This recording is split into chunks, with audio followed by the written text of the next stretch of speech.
குமாரி தோல் மருத்துவமனையின் இனிய வணக்கம். இந்த பதிவில் நம்ம பார்க்கக்கூடியது ஃபால்மர் பிளான்டார் சொரியாசிஸ், அதாவது உள்ளங்கை மற்றும் உள்ளங்கால்களில் பாதங்களில் வரக்கூடிய சொரியாசிஸ் வகையை பற்றி தான் பார்க்க போறோம். பொதுவாகவே சொரியாசிஸ் உடலில் உள்ள நோய் எதிர்ப்பு சக்தி தன்னுடைய சொந்த உடல் செல்களையே தாக்கி இந்த மாதிரியான சொரியாசிஸ் நோய்களை உண்டாக்குது. இந்த நோய் உள்ளங்கை மற்றும் பாதங்களை பாதிக்கும் போது ஃபால்மர் பிளான்டார் சொரியாசிஸ் எனும் நோயை ஏற்படுத்துது. இந்த நோய் அனைத்து வயதினருக்கும் வரும். அதாவது பொதுவாக பார்த்தீங்க அப்படின்னா சொரியாசிஸ் பொதுவாகவே உடலில் உள்ள நோய் எதிர்ப்பு சக்தி தன்னுடைய சொந்த உடலில் செல்களையே தாக்கி இந்த மாதிரி சொரியாசிஸ் நோய்களை உண்டாக்கும். சரிங்களா? அதுலேயும் பல வகை இருக்குது சொரியாசிஸ்ல. அதுலயே பாத்தீங்கன்னா ஃபால்மர் பிளான்டார் சொரியாசிஸ். இந்த சொரியாசிஸ் பாத்தீங்கன்னா உள்ளங்கை மற்றும் உள்ளங்காலில் வரக்கூடிய ஒரு டைப் சொரியாசிஸ். இந்த நோய் அனைத்து வயதினருக்கும் பொதுவாகவே வரும். இது நோய் சின்ன வயசுல இருந்து பெரியவங்க வரைக்கும் யாருக்குனாலும் இந்த நோய் வர்றதுக்கான வாய்ப்புகள் அதிகமாகவே இருக்குது. இந்த நோயால் பாதிக்கப்பட்டவங்களுக்கு உள்ளங்கை அல்லது பாதங்களில் இந்த நோய் பாதிக்கப்பட்டவங்க உள்ளங்கை அல்லது பாதங்களில் ரெண்டு பகுதியிலுமே தோல் பகுதி சிவந்து தடித்து காணப்படும். உள்ளங்கை உள்ளங்கால் ரெண்டு இடங்களுமே தோல் பகுதி சிவந்து தடித்து காணப்படும். அதிகமான வலி இருக்கும், இதனால அரிப்பு இருக்கும், தோல் அடர்ந்து மீன் செதில் போல விழும், நல்லா பெயின் இருக்கும், இச்சிங் இருக்கும், ஸ்கின் உள்ளங்கை உள்ளங்கால இருக்கிற ஸ்கின் பேச்சஸ் பசதா அடர்ந்து மீனோட செதில் மாதிரி விழும். இது சில சமயங்களில் சிலருக்கு பாத வெடிப்பு, உள்ளங்கை தோல் வெடிப்பு, அதாச்சும் பாதத்தில் பிளேட் எடுத்து கீரனாப்புல இருக்கிற மாதிரி சொல்லுவாங்க நிறைய பேர்.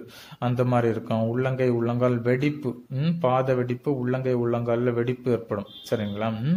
பொதுவாகவே இந்த நோய் இருந்தாலே இரண்டு உள்ளங்கை இரண்டு உள்ளங்கால் பாதங்கள்லயும் இது பாதிக்கும். ஒரு கை ஒரு கால் அந்த மாதிரி இல்லாம பொதுவாகவே இரண்டு உள்ளங்கை அல்லது இரண்டு பாதங்கள்லயுமே இந்த நோய் பாதிக்கும். இந்த நோய் யார் யாருக்கெல்லாம் ரொம்ப அதிகமா வருது அப்படின்னு பாத்தீங்கன்னா வீட்டு வேலைகள் அதிகமா செய்யறவங்க, அதுக்கப்புறம் பாத்தீங்கன்னா தோட்ட வேலைகள் அதிகமா செய்வாங்க, முக்கியமாட்டு கெமிக்கல் ஃபேக்டரியில அதிகமா இருக்கிறவங்க, ஸ்மோக், ஆல்கஹால், அப்புறம் நம்ம அந்த பாடியை சரியா கவனிக்காம இருப்பாங்க, அந்த மாதிரி இருக்கிறவங்களுக்கும் இந்த பாதிப்பு அதிகமா வர ஆரம்பிக்கும். சரிங்களா?